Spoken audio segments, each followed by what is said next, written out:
क्या आपने कभी सोचा है कि दान और समृद्धि के बीच एक गहरा और रहस्यमय रिश्ता हो सकता है? क्या अगर मैंने आपको बताया कि देने से न सिर्फ आपकी किस्मत बदल सकती है, बल्कि आप खुद को एक नई दिशा में खड़ा पा सकते हैं। इस वीडियो में हम खुलासा करेंगे उस गुप्त मंत्र का जो आर्थिक समृद्धि, आंतरिक शांति और सच्ची खुशहाली को एक साथ जोड़ता है। अगर आप तैयार हैं तो अपने जीवन में बदलने के लिए और इस रहस्यमय को जानने के लिए, तो वीडियो को अंत तक देखें। तो चलिए शुरू करते हैं। देने का भाव केवल एक क्रिया नहीं है, यह एक ऊर्जा है, यह एक कंपन है जो ब्रह्मांड में हलचल पैदा करता है। धर्मों ने जब जकात, दाव, दसवंत, लंकर जैसे नियम बनाए तो उनका उद्देश्य सिर्फ समाज की सहायता नहीं था, बल्कि मानव की आत्मा को एक ऐसी दिशा देना था जहां वह स्वस्थ से परे जाकर संपूर्णता को छू सकें। यह कोई संयोग नहीं है कि संसार के हर बड़े धर्म में दान को श्रेष्ठ माना गया है। इस अध्याय में हम यह समझेंगे कि कोशिश करेंगे कि देने से केवल सामने वाला नहीं, बल्कि हम स्वयं भी बदल सकते हैं। और कैसे बदलेंगे? मन से, शरीर से और भाग्य से। मोहम्मद इमरान एक साधारण मुस्लिम दर्जी था जो उत्तर प्रदेश के एक छोटे से कस्बे में रहता था। उसकी छोटी सी दुकान थी। मेहनत से वह हर महीने 5 से 6 हज़ार कमा पाता था, लेकिन एक चीज को उसे अपने पिता से विरासत में मिली थी, वह थी जकात देने की आदत। हर साल रमजान के महीने में वह अपनी कुल आमदनी का 21% जकात में देता था। कभी अनाथ बच्चों को, कभी विधवाओं को, तो कभी मदरसों को। लोग उसका मजाक उड़ाते थे, कहते थे तेरे पास खुद तो कुछ है नहीं और क्या दान करेगा। लेकिन इमरान कहता था मेरे पास जो है वो अल्लाह ने दिया है और जब तक दूंगा नहीं मिलेगा। कुछ साल बीते, उसकी दुकान में के सामने एक नया शोरूम खुल गई। दिल्ली से एक आए व्यापारी ने। इमरान घबराया, सोचने लगा कि अब तो उसका काम खत्म, लेकिन वह रुका नहीं। उसने वही सिलाई की, वही मशीन, मेहनत की और जकात देना नहीं छोड़ा। फिर एक दिन व्यापारी, जिसका नाम वसीम था, उसकी दुकान पर आया। बोला, भाईजान, आपने मेरे बेटे के स्कूल की यूनिफॉर्म इतनी बढ़िया सिल दी है कि मैं हैरान हूँ। आप मेरे शोरूम में बतौर हैंड टेलर काम करेंगे? महीने के 300 दूंगा, साथ में इन्वेस्टिंग भी। इमरान की ज़िंदगी बदल गई। उसने कहा स्वीकार कर लिया। और कुछ साल बाद वसीम ने उसने साझेदारी कर ली। आज इमरान के पास 4 बुटीक हैं, लेकिन जब उसने पूछा जाता है कि यह कैसे हुआ, तो वह बस कहता है जकात ने मेरा रास्ता खोल दिया, अल्लाह ने मेरे दिल के नियम देखी। इस कहानी को आप चमत्कार मान सकते हैं, लेकिन इसके पीछे एक गहरा मनोवैज्ञानिक और वैज्ञानिक सच छिपा है। जब हम देते हैं, हमारा मस्तिष्क डोपामिन और ऑक्सीटोसिन नामक हार्मोन छोड़ता है। यह हार्मोन हमें खुश महसूस कराते हैं, तनाव घटाते हैं और हमारी सोच को पॉजिटिव बनाते हैं। अमेरिकन साइकोलॉजिक एसोसिएशन की एक स्टडी के अनुसार नियमित रूप से दान देने वाला लोग न केवल मानसिक रूप से संतुष्ट होते हैं, बल्कि उनकी डिसीजन मेकिंग और प्रॉब्लम सॉल्विंग एबिलिटी में बेहतर होती है। दूसरी तरफ के वे लोग जो सिर्फ संचय करते हैं, उनका मन एक असुरक्षा की भाव से भर जाता है। वे सोचते हैं कि जो वो चल रहा है चल जाएगा। यह डर उन्हें बंद करता है, उनका मानसिक कॉर्टिसोल रिलीज करता है, तो तनाव पैदा करता है और शरीर की प्रतिरोधक क्षमता को कम करता है। अब आइए एक और कहानी पर नजर आते हैं। यह कहानी है कि शांता देवी की, जो वाराणसी के पास एक गांव में रहती थी। उनका बेटा बचपन से ही बहुत बीमार रहता था। उनके पति नहीं थे और वे दूसरों के घर में झाड़ू पोछा करके जीवन चलाती थी, लेकिन वह रोज सुबह मंदिर जाती थी और वहाँ 11 का दान करती थी, 11 रुपए का दान करती थी। जब उसने पूछा गया कि इतनी गरीबी में भी दान क्यों, तो उन्होंने कहा, पैसे से पेट भरता है, लेकिन आशीर्वाद से जीवन बदलता है। एक दिन गांव में एक एनजीओ आई जो बच्चों के लिए हेल्थ कैंप कर रही थी। शांता देवी ने अपने बेटे को भी वहां ले गई। डॉक्टरों ने देखा कि बच्चे को इंजेनिटल हार्ट है डिफरेंस है, जिन्हें एक सर्जरी ने ठीक किया है। वहां ले गई। डॉक्टरों ने देखा कि बच्चों को कंजेनिटल हार्ट डिफेक्ट है जिसे एक सर्जरी ने ठीक किया जा सकता है। वह सर्जरी मुफ्त कराई गई और बच्चा आज स्वस्थ है। आज वही बेटा शहर में डॉक्टर बन चुका है और हर महीने 10% आय दान करता है। क्या यह सिर्फ संयोग था या वह ऊर्जा जो शांति देवी रोज मंदिर में छोड़ती थी किसी और रूप में लौटकर उनके जीवन में प्रभावित हो गई? अर्थशास्त्र के अनुसार जब हम पैसा देते हैं तो हम उस पैसे को प्रवाह में डालते हैं। पैसा रुकने की चीज़ नहीं है, बहने की चीज़ है। सर्कुलेशन वर्सेस होल्डिंग सिद्धांत यही कहता है कि जो पैसा चलन में वही पुनः लौट कर आता है।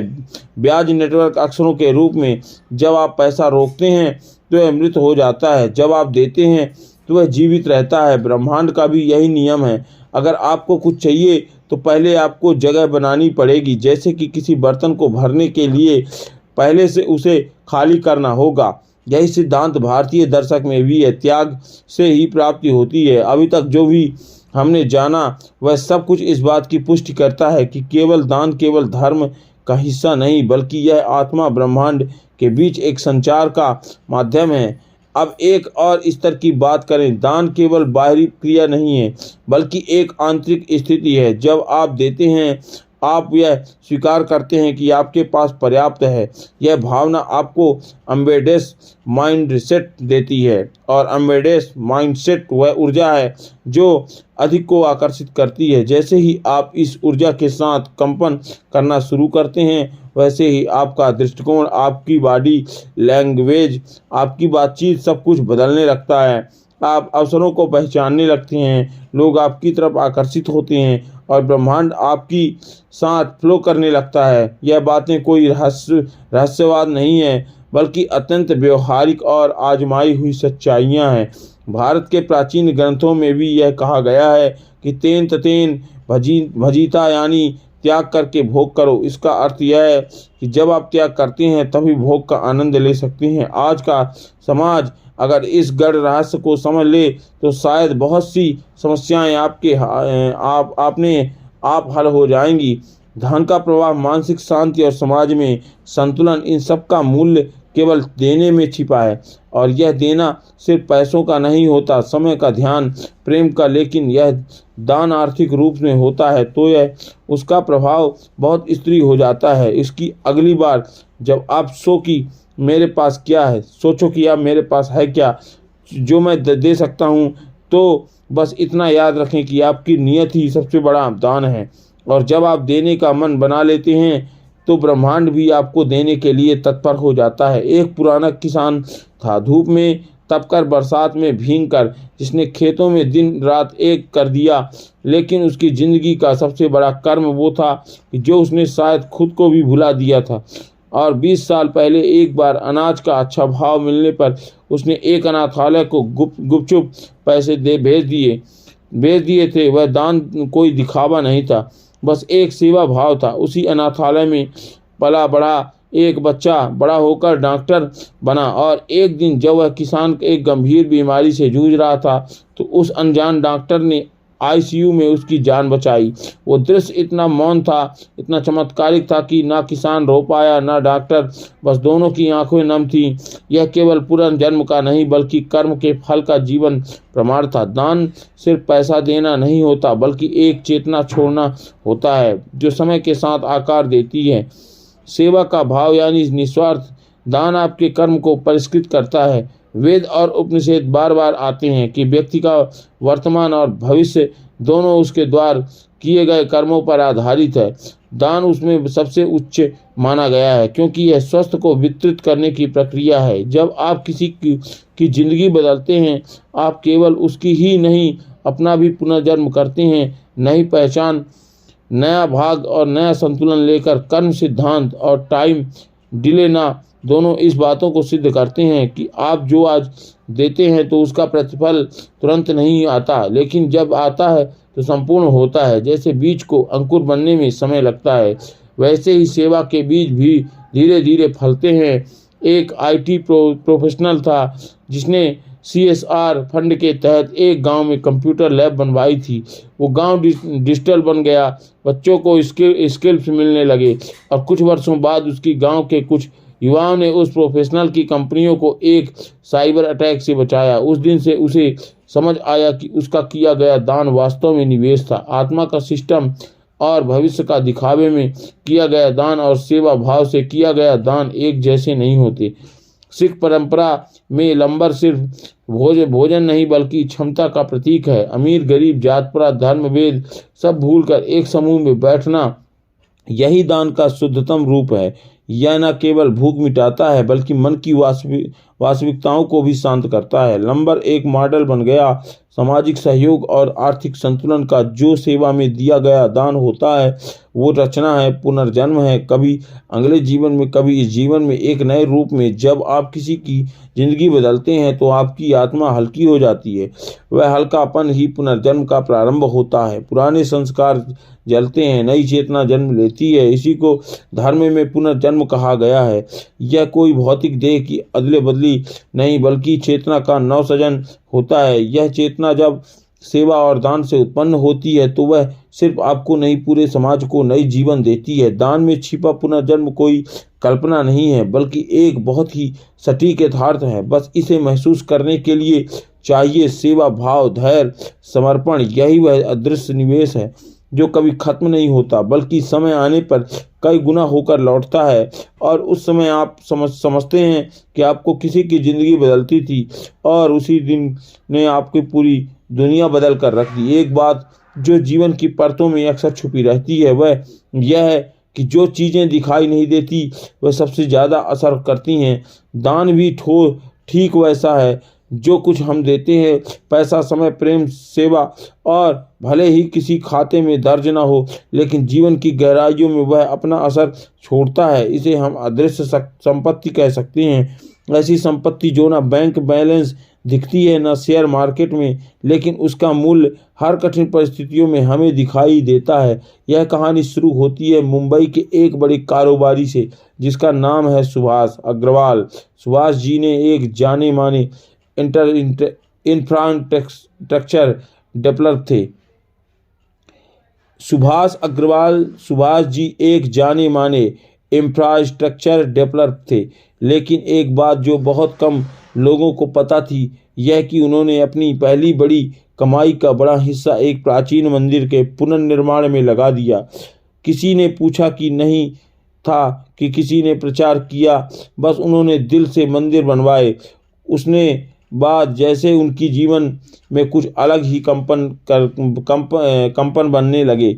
अगले 5 सालों तक उन्होंने जितना भी प्रोजेक्ट शुरू किए उनमें एक भी कानूनी रुकावट नहीं आई। उनकी टीम खुद कहती थी कि सर, आपके हाथ में कोई शक्ति है जो हर रुकावटों को पहले ही दूर कर देती है। लेकिन सुभाष जी बस मुस्कुरा देते थे। उन्होंने कभी मंदिर का जिक्र नहीं किया, उन्होंने कभी दान का हिसाब नहीं रखा, लेकिन जो किया वह उनके जीवन में वाइब्रेशन वेल्थ के रूप में लौट कर आया। वाइब्रेशन है वेल्थ क्या है, क्या होता है?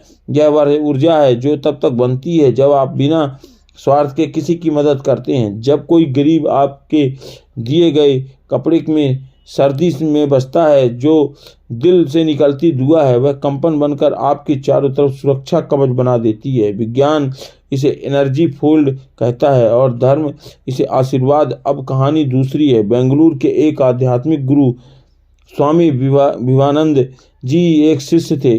उनका नाम था आदित्य जैन। आदित्य एक मध्यम वर्गीय IT प्रोफेशनल थे। उन्होंने अपने गुरु से प्रेरणा लेकर गरीब बच्चों की शिक्षा में योगदान देना शुरू किया।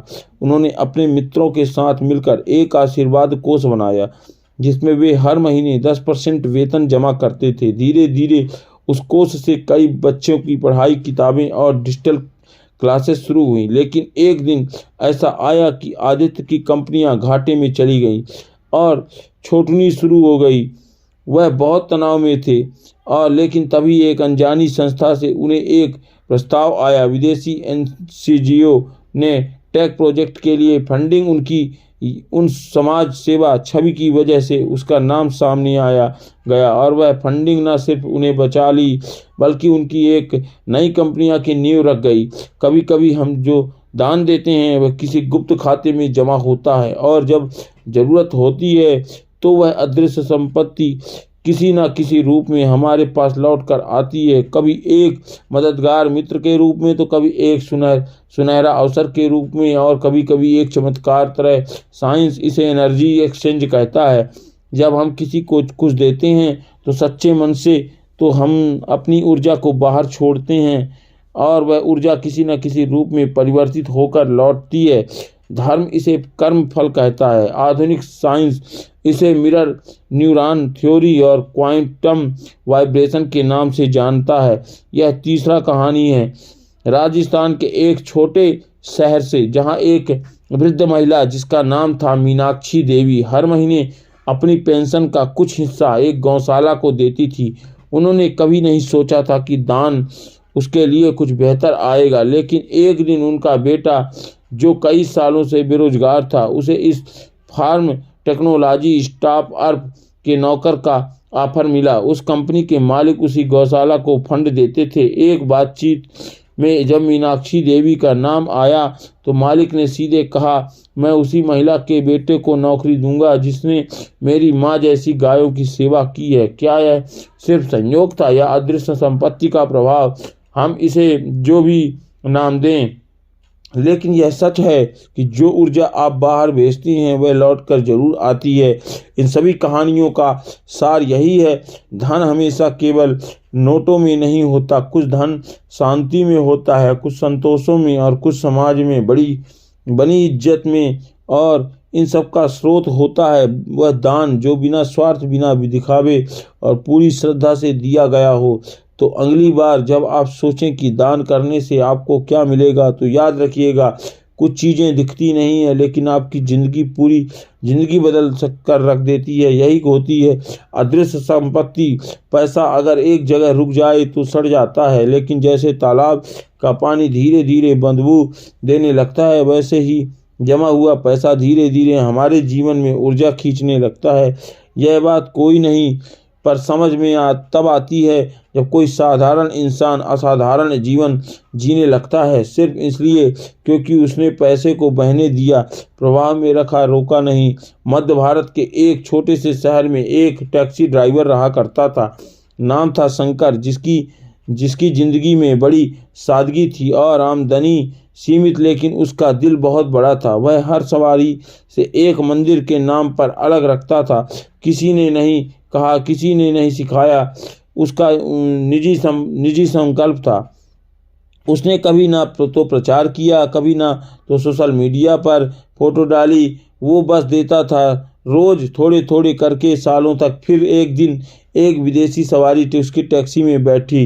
रास्ते में शंकर ने बड़े ही सादे ढंग से उसे बताया कि वह मंदिर के लिए पैसा जमा करता है। विदेशी महिला कुछ नहीं बोली, लेकिन अगले ही महीने उसने उसके नाम पर एक चैरिटी के लाखों रुपए की मदद भेजी और वहां से शुरू हुआ एक नया अध्याय। शंकर ने उसी समय शहर में अपना छोटा सा ट्रैक्टर स्टार्टअप खोला, ड्राइवरों को ईमानदारी और सेवा का प्रशिक्षण देने वाला। आज उसका नाम गूगल पर आता है। दान सिर्फ पैसा नहीं होता, वह ऊर्जा है, विश्वास है, जीवन की धारा है। जब आप किसी को कुछ देते हो तो आप दरअसल ब्रह्मांड को संकेत देते हैं कि आप पूरा हो, आपके पास देने के लिए है, और ब्रह्मांड हमेशा उसी को देता है जो देने की स्थिति में होता है। उत्तर भारत में एक साधु रहते थे। नाम किसी को पता नहीं था, लोग उसे बाबा कहते थे। उनका एक ही काम था, सेवा, बीमारी की सेवा, भूखों को खाना देना और निराश लोगों को आशा देना। उनके पास ना पैसा था, ना बैंक बैलेंस था, लेकिन लोग उन्हें खोजते खोजते आते थे। एक बार एक राजा बीमार पड़ा और कई वैद्य असफल हो गए। फिर किसी ने बाबा की बात की, राजा को बाबा के पास लाया गया। बाबा ने उसे बस कुछ साधारण नियमों का पालन करने के लिए कहा और राजा स्वस्थ हो गया। उसके बाद राजा ने बाबा को राज्य सलाहकार बना दिया। बाबा ने मना कर दिया, पर एक बात कही, जिस दिन तुम अपनी प्रजा के प्रति सेवा भाव से शासन करोगे उसी दिन तुम्हारा राज्य सुखमय होगा।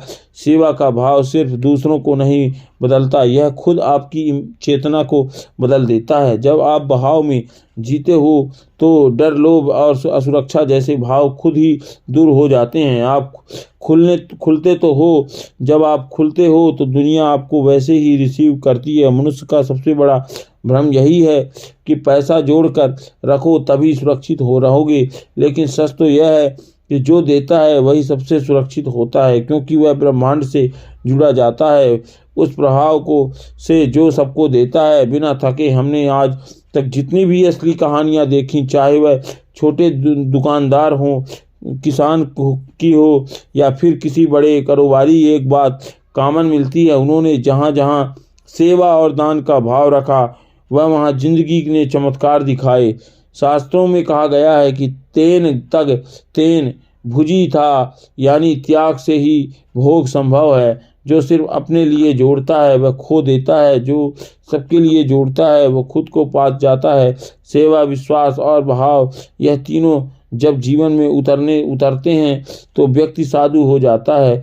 टैक्सी ड्राइवर, उसकी पहचान बदल जाती है, वह सिर्फ नाम नहीं एक प्रेरणा बन जाता है। आप जो देंगे वो चाहे 1 रुपये हो या एक विचार, उसका असर अदृश्य है से आपकी जिंदगी की दिशा तय कर दे रहा है। आज नहीं तो कल वह लौट कर जरूर आएगा, पर बढ़कर, सुंदर बनकर और जीवन को बदलकर। दान सिर्फ पैसे की बात नहीं है, उस विश्वास की है कि ब्रह्मांड आपके पीछे है, और जब आप दूसरों के लिए दरवाजे खोलते हैं तब आपके लिए खुद ब्रह्मांड रास्ते बन जाते हैं। जीवन तब बदलता है जब आप बहुत हो, जैसे नदी जो सबको देती है फिर भी समुंदर तक पहुंचती है। तो याद रखो, पैसा मत जोड़ो, प्रभाव बनाओ, सेवा करो और खुद वह कहानी बनो जिसे तुम लोग सुनकर बोलें, वाकई में देने से बढ़ता है।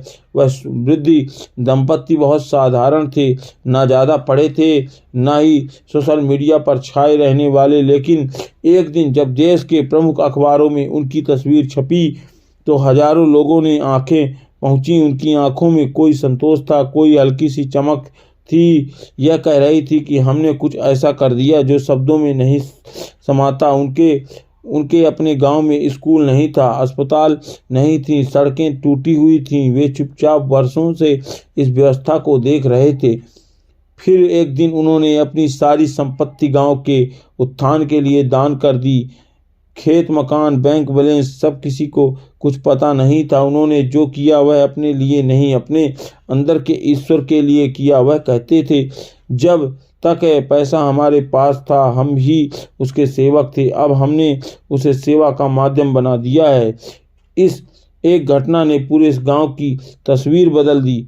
न केवल स्कूल और अस्पताल बने, बल्कि वहाँ एक ऊर्जा का प्रभाव आ गया। युवाओं को मार्गदर्शन मिला, बुजुर्गों को आदर मिला, और इस वृद्ध जोड़े को उन्हें कुछ नहीं चाहिए था। उन्होंने केवल वो देखना था जो अब आंखों से देखा नहीं, दिल से महसूस होता है। यही है दान की सर्वोच्च सिद्धि। जब आप खुद लक्ष्मी के माध्यम बन जाएंगे तो धन अपने आप में बुरा नहीं होता, लेकिन धन तक सीमित है जब तक वह एकत्रित है। जैसे नदी तब तक सुंदर है जब तक वह बह रही है, वैसे ही पैसा तब तक उपयोगी है जब तक वह बह रहा है। आइए एक और कहानी देखें। रघुनाथ नाम का एक युवक था जो एक छोटे शहर में साधारण नौकरी करता था। एक NGO में काम करते हुए वह निर्धन बच्चों के लिए पढ़ाई की व्यवस्था करता था। धीरे धीरे उसने कुछ ग्रामीण इलाकों में शिक्षा केंद्र खोल दिए। कई वर्षों तक उसे कोई लाभ नहीं हुआ, लेकिन उसने कभी शिकायत नहीं की। फिर एक दिन एक विदेशी फाउंडेशन ने उसका काम देखा और उसे एक बड़े प्रोजेक्ट के लिए फंडिंग ऑफर की। आज रघुनाथ की संस्था देश भर में 200 से अधिक शिक्षा केंद्र चला रही थी। रघुनाथ कहता था, मैंने कभी पैसे को अपने लिए नहीं चाहा, मैंने बस चाहता था कि शिक्षा का दीपक हर गांव में चले, और आज लगता है कि ईश्वर ने मुझे उसी दीपक का तेल बनने दिया। यह ईश्वरीय बैंकिंग सिस्टम जहां आपके कर्म जमा होते हैं और समय आने पर वे ब्याज सहित लौटाते हैं, यह वह बैंक है जहां आत्मा का शुद्ध खाता चलता है। जब आप किसी की सहायता करते हैं तो किसी भूखे को भोजन देते हैं और किसी बीमार की दवा का इंतजाम करते हैं, तब आप केवल पैसा नहीं रहे, आप अपनी ऊर्जा दे रहे होते हैं और यह ऊर्जा ब्रह्मांड के नियमों के अनुसार लौटती है। स्वामी विवेकानंद ने कहा, जो दूसरों के लिए जीता है वही वास्तव में जीवित है। गांधी जी के जीवन का एक और प्रसिद्ध प्रसंग है। एक बार किसी व्यक्ति ने उनसे पूछा, आपके पास इतना बड़ा आंदोलन है लेकिन संसाधन कहाँ से लाते हैं? गांधी जी ने मुस्कुराकर कहा, जहाँ सेवा का भाव होता है वहाँ संसाधन स्वयं प्रकट हो जाते हैं। मदर टेरेसा जिन्होंने कोलकाता की गलियों में जीवन बिताया, उनके पास भी कभी पैसा नहीं होता था, लेकिन जरूरत पड़ने पर वह हमेशा आ जाता था, क्योंकि वे माध्यम थी। जैसे विद्युत केवल तारों में भी प्रभावित होती हैं, वैसे ही लक्ष्मी भी उसी में प्रभावित होती हैं जो खुद को वाहक मानता है, स्वामी नहीं। धन की सिद्धि यही है। जब आप यह जान लेंगे तो आप स्वयं कोई स्वामी नहीं, आप केवल एक माध्यम हैं। और यही सोच आपको उस अवस्था में ले जाती है जहाँ से धन केवल संख्या नहीं रह जाता, वह आपकी आत्मा की शुद्धता का प्रमाण बन जाता है। अब आप कल्पना कीजिए कि एक ऐसे व्यक्ति की जो रोज मंदिर जाकर एक दान देता है। यह राशि छोटी हो सकती है लेकिन उसकी भावना विशाल है। अब वह व्यक्ति एक दुकान खोलता है जो धीरे धीरे चल पड़ती है, फिर शहर का एक बड़ा व्यापारी उसकी मदद करता है, क्योंकि कभी वह व्यापारी उसकी दुकान से ही सस्ते में सामान लेता था। फिर सरकारी स्कीम में उसका चयन होता है। 5 साल में वह एक सफल व्यापारी बन जाता है। जब उसने पूछा गया कि आपकी सफलता का राज क्या है, तो उसने मुस्कुराकर कहा, मैं रोज ओम बोलकर 1 रुपये दान करता था ताकि मेरी आत्मा धन से बड़ा बने। शायद उसी ने रास्ते खोले जीवन में। अगर आप किसी को ऊपर उठाते हैं तो आप भी ऊपर उठते हैं। यह कोई भावुकता नहीं, यह वास्तविकता है। दान कोई कमी नहीं लाता, और दान कभी कोई कमी नहीं लाता, वह भीतर ही की समृद्धि का द्वार खोलता है। जब आप यह समझ जाते हैं तो आपको उस अवस्था में पहुंच जाते हैं जहां से लक्ष्मी आपके पीछे चलती है, क्योंकि आप लक्ष्मी के पीछे नहीं, लक्ष्मी आपकी सेवा में है। और यह है दान का ब्रह्म सूत्र। कभी कभी हम सोचते हैं कि दान सिर्फ जरूरतमंद की मदद है, पर असल में वह उस ऊर्जा का संचार है जो हमारी ऊर्जा को बड़ा बनाती है। दान कोई लेन देन नहीं है, यह आंतरिक परिवर्तन की प्रक्रिया है। जब आप किसी भूखे को दान देते हैं और किसी अनपढ़ को किताब देते हैं, तो यह बस किसी की तकलीफ में उसके साथ खड़े होते हैं। तो आपका सिर्फ पैसा नहीं दे रहे होते, आप वह कंपन छोड़ रहे होते हैं जो ब्रह्मांड को आपके पक्ष में करने लगते हैं। यह कहानी बस दान की नहीं, आत्मा को लक्ष्मी को जोड़ने की ही थी। और अगर आपने यह महसूस किया तो समझिए आप अब सिर्फ देखने वाले नहीं, बदलाव लाने वाले हैं। तो सोचिए, अगली बार जब आपकी सेवा से कुछ निकले तो क्या सिर्फ रुपया होगा या एक आशीर्वाद की शुरुआत? अगर यह सोच आपके दिल तक पहुंची हो तो रुकिए मत। और भी कहानी है, और भी रहस्य यहीं पर है। अगर इस वीडियो ने आपकी सोचने पर नज़रिया बदल दिया हो, तो दिल को छू लिया हो, तो आपकी आत्मा थोड़ी सी